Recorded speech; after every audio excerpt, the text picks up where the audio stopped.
गेल्या 2 दिवसांपासून जनाब संजय राऊत नागपूरमध्ये आहेत। मला असं वाटलं होतं की संजय राऊत नागपूरमध्ये आहेत तर किमान संघस्थानावर जाऊन हिंदुत्ववादाशी गद्दारी केल्याबद्दल नाक घासून माफी मागतील, परंतु 2 दिवस झालं संजय राऊत नागपुरात दारोदारी फिरतायत, परंतु त्यांना संघस्थानावर जायला वेळ नाही। स्वतःला हिंदुत्ववादी म्हणून घेणारे संजय राऊत हे संघस्थानावर जाऊन हिंदुत्ववादाशी गद्दारी केल्याबद्दल माफी मागणार आहेत का? त्यांनी आज पुन्हा एकदा मुख्यमंत्री देवेंद्रजी फडणवीस साहेबांना नागपूरच्या रामरक्षा आंदोलनासाठी सहभागी होण्याचं आव्हान केलं। मुळामध्ये संजय राऊत, तुमचं हे आंदोलन रामरक्षेसाठी नाही तर उभाटाची रक्षा करण्यासाठी आणि पक्षाची रक्षा करण्यासाठी हे आंदोलन आहे, हे महाराष्ट्रातल्या जनतेला माहिती आहे। आणि उद्धवजी ठाकरे देखील नागपूरमध्ये जाणार आहेत।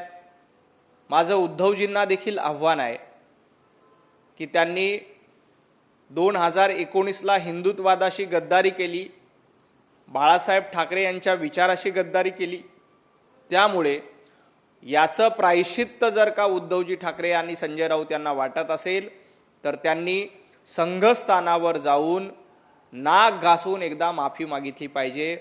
तर या महाराष्ट्रातील हिंदुत्ववादी जनता, या महाराष्ट्रातील हिंदुत्ववादी कार्यकर्ते उद्धवजींना माफ करतील।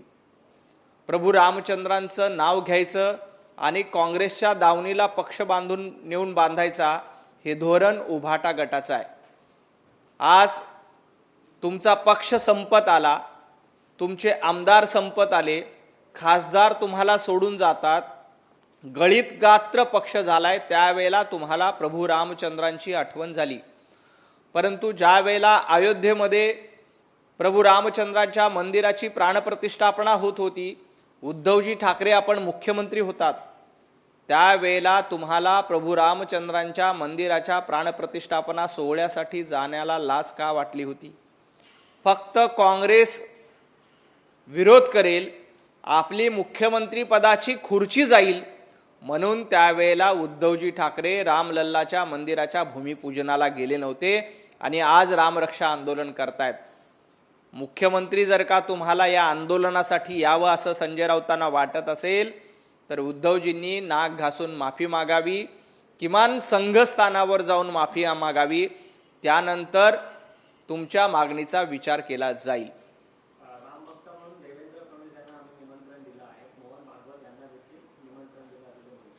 देवेंद्रजी फडणवीस, मोहनजी भागवत हे हिंदुत्ववादासाठी काम करतात।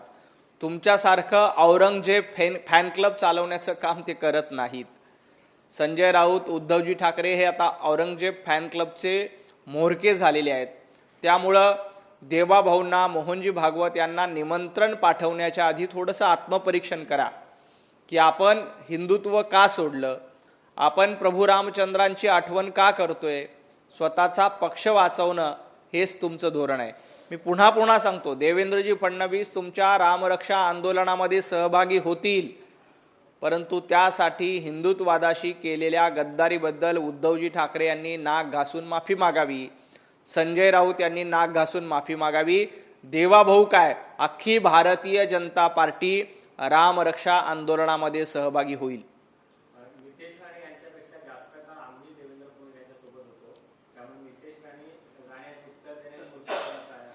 संजय राऊत, नितेशजी राणे यांनी मूर्खपणा केला नाही तर तुम्ही रोज मूर्खपणा करता। नितेशजी राणेंपेक्षा संजय राऊत देवेंद्रजींच्या सोबत जास्त होते, हा न्याय लावायचा झाला तर संजय राऊत शरद पवारांसोबत जास्त काळ राहतात। उद्धवजींच्या सोबत दाखवायचं, शरद पवारांचं गुणगान गायचं, उद्धवजींच्या सोबत राहायचं, राहुल गांधींचं गुणगान गायचं, हे संजय राऊत तुमचं धोरण आहे। त्यामुळं सर्वाधिक मूर्खपणा कोण करत असेल तर संजय राऊत तुम्ही करता। नितेशजी राणे हे भारतीय जनता पार्टीमध्ये आल्यापासून एखादा स्वयंसेवक ज्या पद्धतीनं वागतो, ज्या पद्धतीनं हिंदुत्ववादाची भूमिका घेतो, अगदी त्याच पद्धतीनं नितेशजी राणे कट्टर आणि प्रखर हिंदुत्ववादी नेते म्हणून महाराष्ट्रामध्ये हिंदुत्ववादासाठी लढतायत। संजय राऊत तुम्ही हिंदुत्ववादासाठी लढत नाहीत, तर तुम्ही औरंगजेबासाठी लढतायत. तुम्ही अफजल खानाच्या दाढ्या कुरवळण्यामध्ये स्वतःला धन्यता मानतायत. त्यामुळे तुम्ही नितेशजी राणे यांच्यावर टीका करू नका. तुमची पात्रता नाही. कारण तुम्ही हिंदुत्व सोडून ज्या पद्धतीने मी काल देखील उल्लेख केला की गांडूळ ही जमीन पोखरत असतो, जमीन भुसभुशीत कशी करत असतो, अगदी त्याच पद्धतीनं संजय राऊतांनी उभाटा गट भुसभुशीत केला, उभाटा गट पोखरून काढलाय. संजय राऊत हे दुतोंडी गांडूळ आहेत.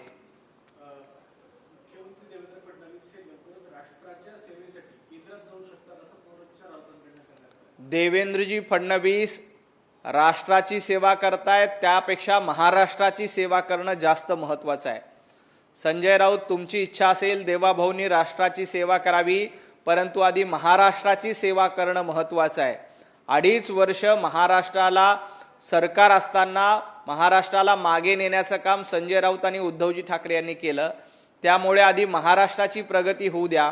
महाराष्ट्राचं देशात क्रमांक 1चं राज्य झालं की देवाभाऊ योग्य वेळी राष्ट्राची सेवा करण्यासाठी जातील.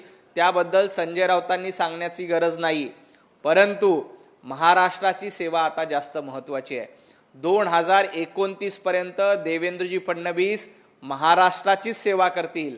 आणि संजय राऊत तुमची कितीही इच्छा असली की देवाभाऊंनी दिल्लीत जावं म्हणजे आम्हाला महाराष्ट्रामध्ये धुडगूस घालायला मोकळे, असं होणार नाही. महाराष्ट्रातल्या जनतेनं देवाभाऊंना 5 वर्षासाठी मुख्यमंत्री म्हणून निवडून दिले आणि 2029ची निवडणूक देखील आम्ही देवाभाऊंच्या नेतृत्वातच लढणार आहोत. आणि संजय राऊतांना माझं पुन्हा एकदा सांगणं आहे की तुम्हाला तुमच्या पक्षातला नगरसेवक ठरवता येत नाही हो. भांडूपमध्ये गेल्या 10 वर्षापासून ज्या ठिकाणी संजय राऊत भांडूपमध्ये राहतात, ज्या वॉर्डामध्ये संजय राऊत मतदान करतात, त्या वॉर्डामध्ये भारतीय जनता पार्टीचा नगरसेवक आहे. संजय राऊत तुम्हाला भांडूपमध्ये तुमच्या वॉर्डामध्ये उभाटा गटाचा नगरसेवक निवडून येता येत नाही हो. त्याला नगरसेवक कोणाला करायचं हे देखील तुम्हाला ठरवता येत नाही. तुम्ही काय भारतीय जनता पार्टीचे पंतप्रधान मुख्यमंत्री ठरवायला निघालात? आपला पक्ष संपत आलाय, आपल्या वॉर्डात आपल्याला उमेदवार ठरवता येत नाही. त्याच्याकडे थोडे लक्ष द्या, त्यात तुमचं जास्त हित आहे. दिल्लीमध्ये जे आंदोलन चालू आहे धर्मेंद्र प्रधानांच्या राजीनाम्याच्या संदर्भात, त्या सोनम वांगचुक यांच्या उपोषणाला एका बाजूला ठाकरेंनी पाठिंबा दिलाय, तर असं संजय राऊत म्हणतात की 20 दिवस झाले तरी या सरकारचं उपोषणाकडे लक्ष नाही, सरकारची संवेदना गेली. सोनम वांगचुक यांच्या आंदोलनाबद्दल केंद्र सरकार निर्णय घेईल. दिल्लीमध्ये आंदोलन सुरू आहे आणि दिल्लीचं सरकार त्याबद्दल योग्य ते निर्णय घेईल. परंतु संजय राऊत मला असं अपेक्षित होतं की उद्धवजी ठाकरे पत्रकार परिषद घेऊन सोनम वांगचुक यांना पाठिंबा देत आहेत. या जेन झीचे प्रतिनिधी म्हणून आदित्य ठाकरे यांनी दिल्लीमध्ये जाऊन एक 8-10 दिवस उपोषण करावं. संजय राऊत यांनी 8-10 दिवस जाऊन दिल्लीमध्ये उपोषण करावं म्हणजे जरा बरं होईल. महाराष्ट्रामध्ये रोज उठून पत्रकार परिषद घेण्यापेक्षा संजय राऊत यांनी सोनम वांगचुक यांच्या आंदोलनाला पाठिंबा म्हणून एक 10-15 दिवस जाऊन उपोषण करावं. त्यात जरा महाराष्ट्राला शांतता मिळेल. उद्धवजी ठाकरे यांना जाणं शक्य नाही त्यांच्या प्रकृतीमुळे, तर किमान आदित्य ठाकरे यांनी तरी 10-12 दिवस जाऊन सोनम वांगचुक यांच्यासोबत उपोषण करावं अशी माझी त्यांना विनंती आहे.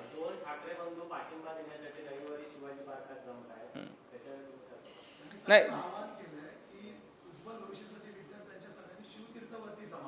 नाही उज्ज्वल भविष्य विद्यार्थ्याचं आहे का नाही माहीत नाही, परंतु आपल्या दोघी भावाचं उज्ज्वल भविष्य घडावं यासाठी ते अनेक दिवसांपासून प्रयत्न करतात.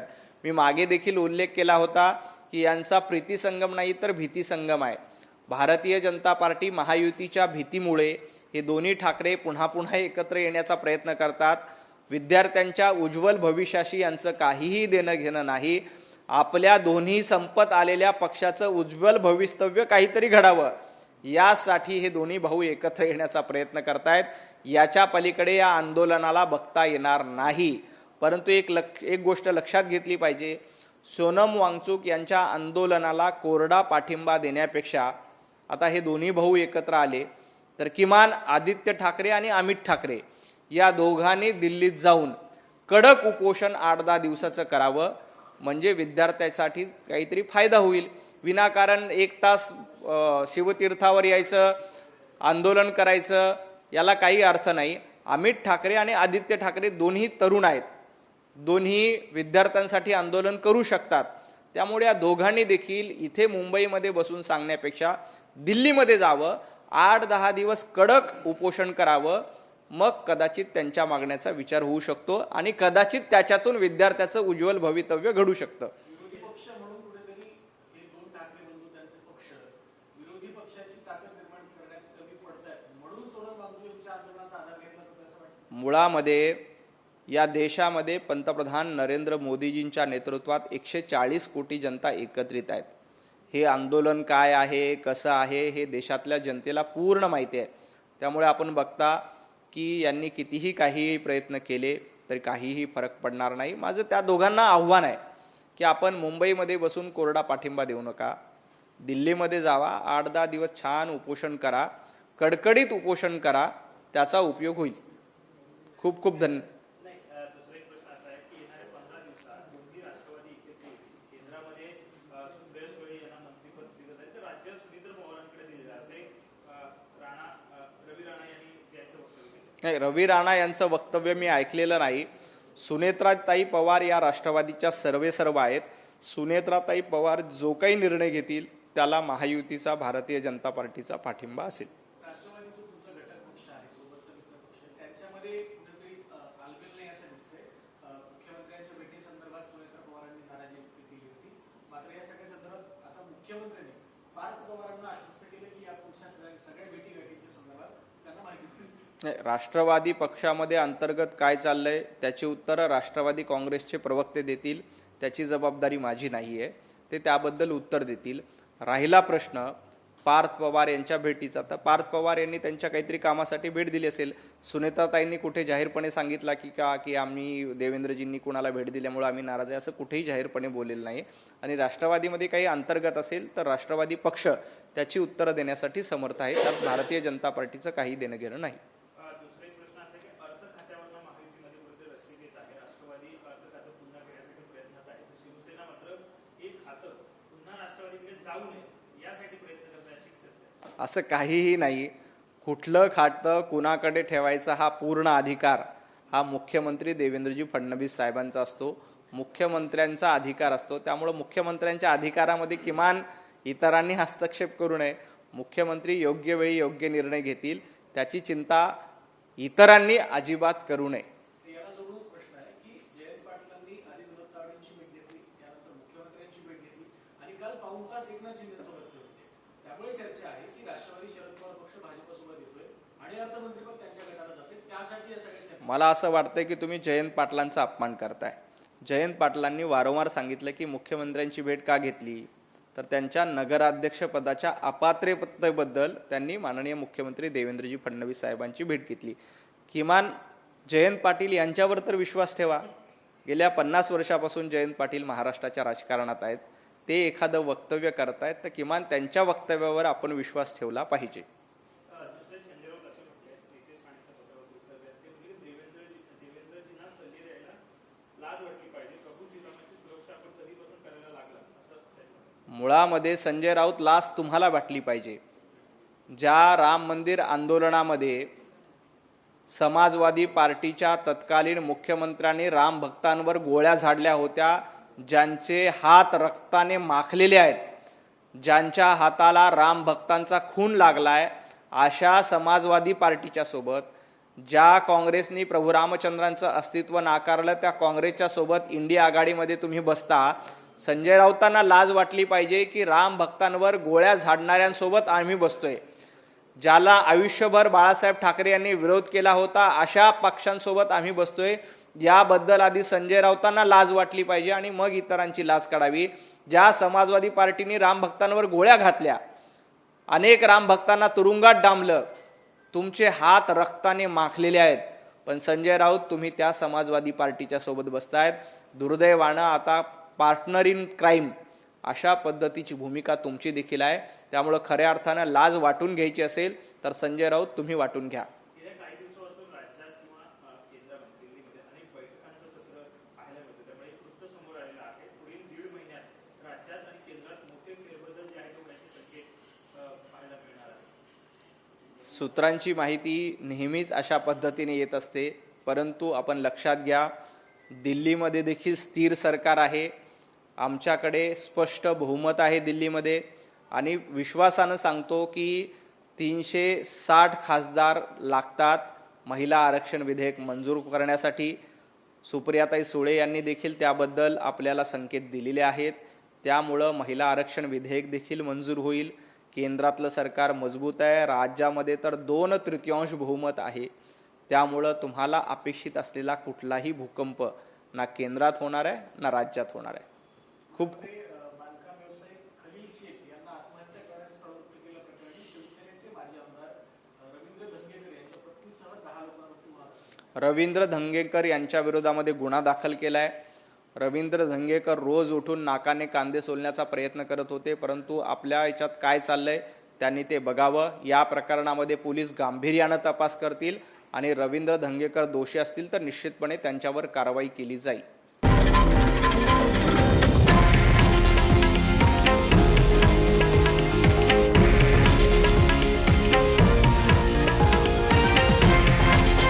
हे आहे देशातील नंबर 1 न्यूज नेटवर्क आणि आपण पाहत आहात TV9 मराठी, एकमेव.